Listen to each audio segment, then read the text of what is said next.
everyone, this is Goji2008 and today we are going to be explaining my characters in Deadlier Than Dominion.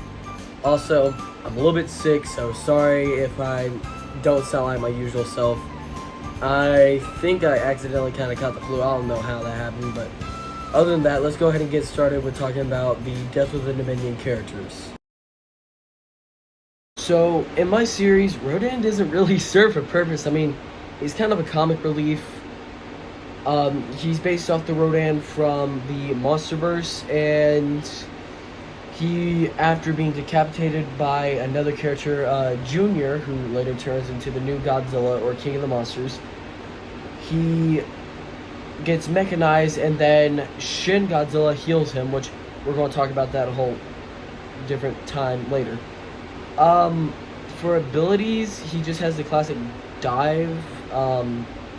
He's a little bit stronger, and his bones are a little bit more reinforced. But besides him, he's relatively stronger than most of the characters. I mean, but next up, we're going to talk about... So, Gigan doesn't really serve a purpose, like I said. He's more of a comic relief character. He gets absolutely obliterated in the first season, episode 7, I believe, which is Gojira vs. Gigan. And he not only fights Gojira, gets absolutely demolished, but then Junior falls on him and absolutely decks his shit. Which then, after that, in season 2, he becomes friends with the whole entire DWD cast. Then he gets impaled by Ultima, but we're going to discuss that later. He has the classic abilities: buzzer arms, chest, chainsaw, and even though it didn't show it, he had his laser vision. I think that's what it's called. But other than that, he can fly, other things, but yeah, I guess that's really it for him. So now let's go to the Godzilla family, starting with... So, Encalagon is the younger brother to Legendary, who dies later on in the series in Season 1, at the end of Season 1. But Encalagon goes through a transformation, which is called a Death Kaiju form. Think of it as a form of Super Saiyan, like you can go higher and higher, but the more you do, the more you risk losing your sanity. So kind of like wearing the Berserk armor from, well, Berserk. So, he's the weakest of the Godzilla family, mostly because he isn't on par with his nephew, who has been training since the explosion at Birth Island with Shin Godzilla, which Shin is at least, I think, in the top 3. We'll get to that soon. But just know he is very, very strong for a member of the Godzilla family. So, for Encalagon, his abilities, he has the regular atomic breath, durability, vulnerability, and he's actually faster than his older brother, Legendary. Mostly because he's about 80 meters or 60 meters whenever we see him at the beginning of the story. But then he gets to the size of his brother, and then he's a little bit slower until he reaches his death form, or, death form, which he grows taller to about 160 meters, or just at Shin Godzilla's shoulder, which Shin is 200 meters tall. So that would put him at about 180 meters. So just about 80 meters taller than his grandfather, who is actually going to be next. So let's go ahead and talk about... So, Leo originally started off as 1954 until I decided I was going to give him a name. He's the middle brother between Shin Godzilla and Ultima, and is the son of Gojira, the original Gojira from 54. So, the storyline for him works like this. He was born in, well, before 1954, well, hatched, and it goes the 1954 movie. Then it goes to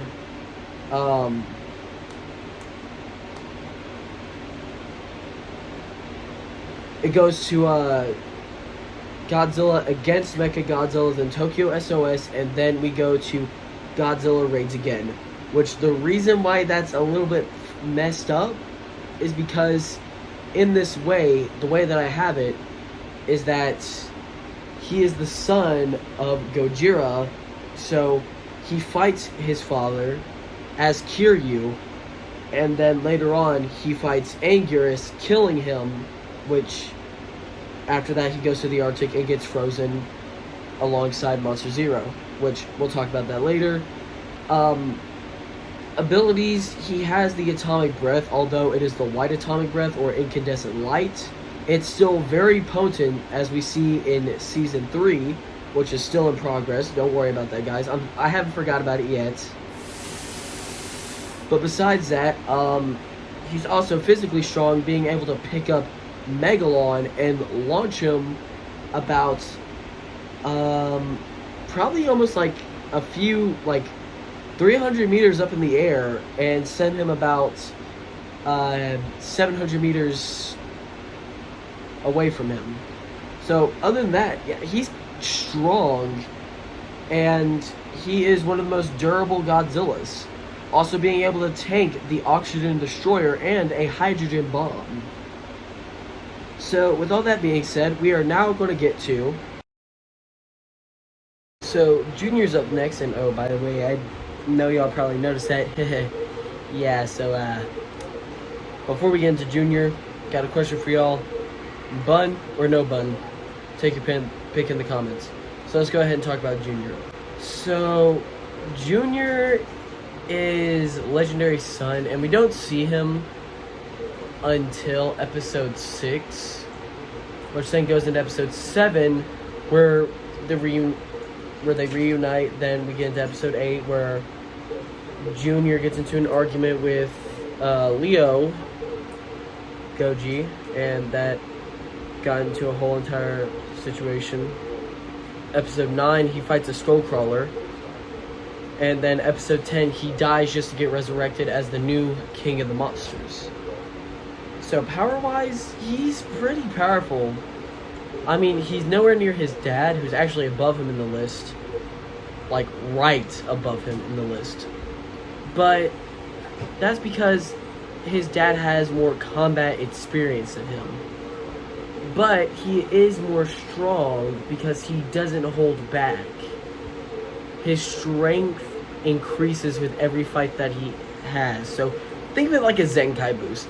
He gets so close to death, and you saw it for yourself whenever you saw his beaten, bruised state, and then he literally died, and then got resurrected into a stronger form, almost looking like his dad back in 2014.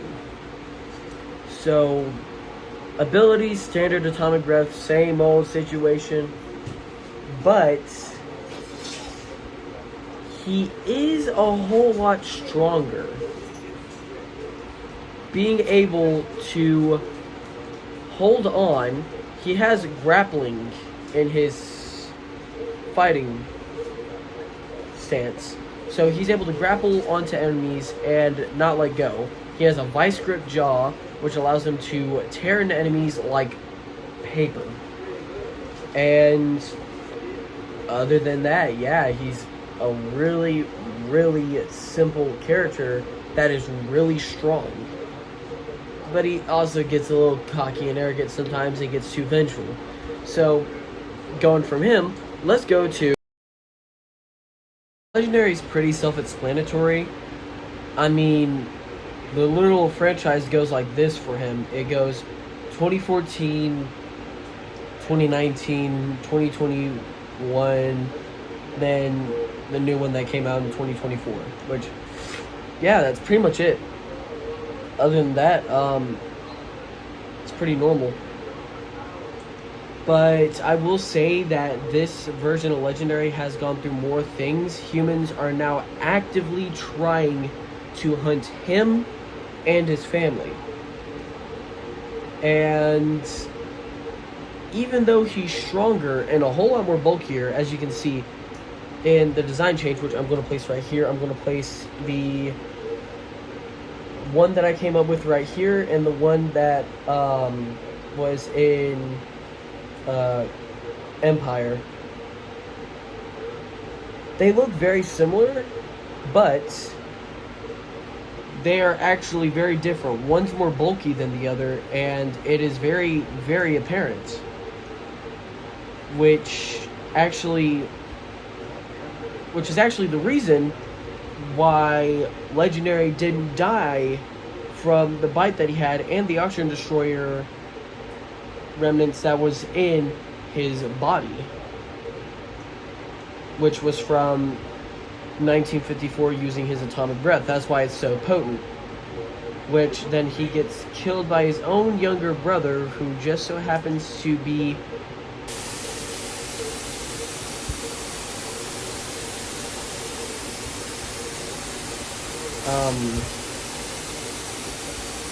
possessed by singular points. But besides that,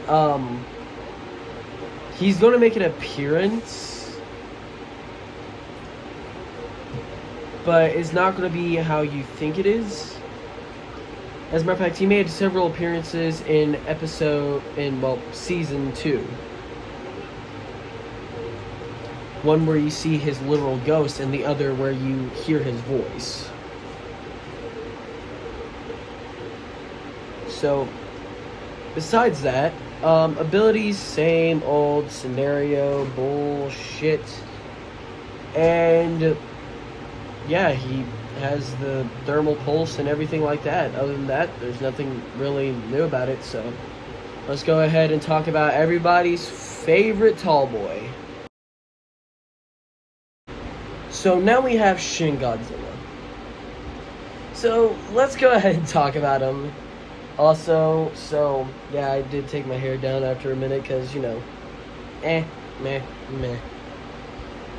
So, Shin Godzilla, like I said, is 200 meters tall and originally started off as a death kaiju, but then transitioned. You see, even if you do lose yourself, you can actually seek redemption and go to the Soul Kaiju route, which is what Shin did. Now, for abilities, he has his atomic breath. We also have his photons that shoot out of his back. And then the atomic breath from the tail, which is a living organism, because why the hell not? Which, RIP to the tail.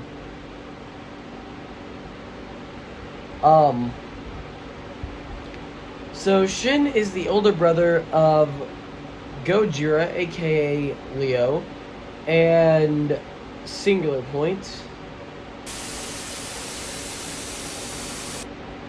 And it shows that in the episode 3, it shows what happens between them. The brother Leo is blamed for his actions, even though his brother sacrificed himself so that way he could live a normal life. And he got half his face burned off because of that.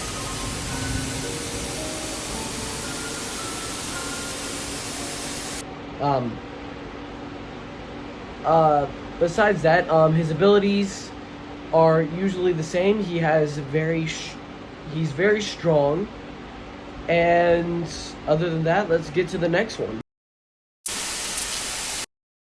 So, the Dark One is technically the god of my universe, which he should be ranked higher. I don't know why he isn't. But he has the classic abilities of any Godzilla, except he is, well, indestructible, per se, to any modern or any old means, which the only thing that did kill him was, well, it was his time. So, yeah. He has all the classic Godzilla abilities, just he's 1,000 meters tall. And next up is Ultima.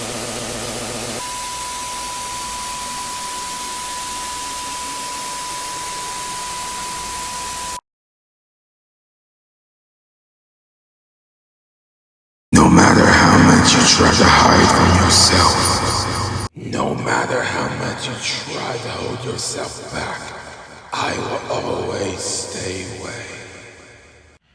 Asking why hold back, it's not like you. Protect after all. You created me as a character to show your true self. Why not embrace it, Goji? After all, you and I are the same.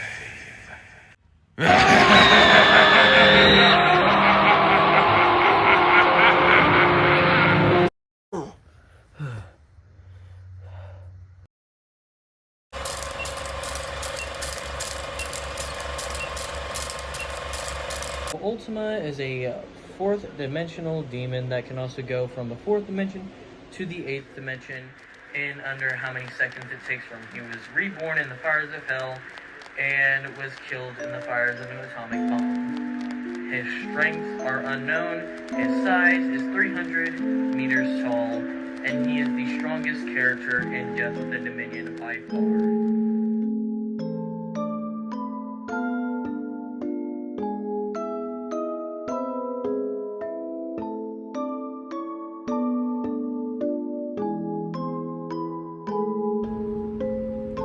If I die in this world, who will know something of me? I am lost, no one knows.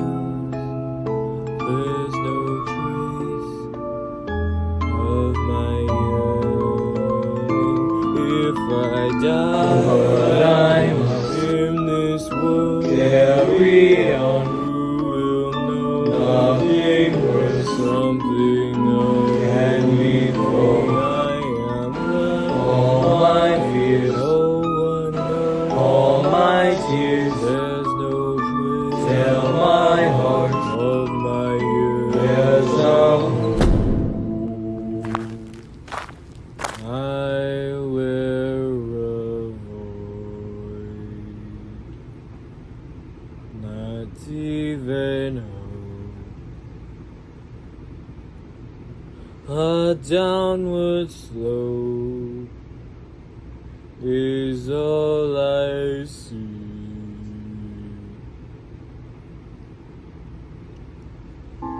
I wear a void.